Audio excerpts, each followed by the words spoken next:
За бүгдээрээ сайн байцгаана уу. Тэгэхээр нэг асуудал нэмэх санал оруулмаар байна. Тэгэхээр энэ хуурамч шатхууны эсрэг авах хуулийг товчлоо гэлжээ. Энэ хуулийг өргөн бариад хэлц хэсгийн шийдвэрлсэн. Харамсалтай нь одоо хэдэн сар болж байхад энэ хуулийн одоо хилцүүлгийг явуулахгүй байна. Тэгэхээр энэ хуурамч шатхууныг хийдэг нөхдүүд бол өнөөдөр бидний толгойдоор гараа суучжээ. Эдний ярьдаг юм нь ардын намд амаар нь гартал сонгуул танд өгсөн. Албан тушаалтнууд нь бөксөөр нь гартал авилгал өгсөн гэж ярьдаг юм нөхдүүд өнөөдөр бүр хэрэгс хэтэрч байна.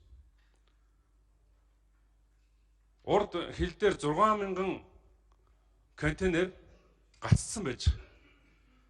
Гэтэл 5 сарын 25-ны өдөр тэр амаар нь дүүрэн авилгал өгдөг тэр нөхдүүд 50 вагоныг нэг өдрийн дотор оруулж ирж шít.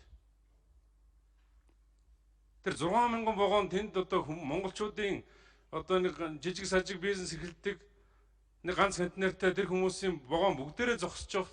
Тэд нар 50-аар нь вагон оруулж ирж шít.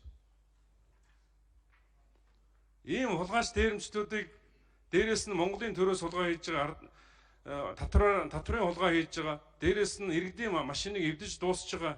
Энэ нөхдүүд хизээ хариуцах тус тэр хуулийг хилцэх юм бэ.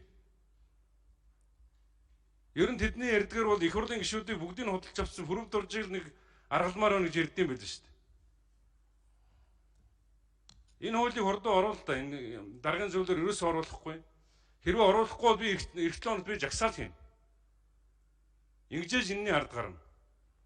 Энэ дээр одоо зарчимтай байдаг их хурлын гишүүд хамттай байгаарай гэж хэлмээр байна. Даргын зөвлөлд энэ эх 7 хоногийн хуралд энэ хуурамч шатхууны эсрэг хуулийг хэлцэх асуудлын жагсаалтанд оруулж өгөөрэй гэж шаардж байна.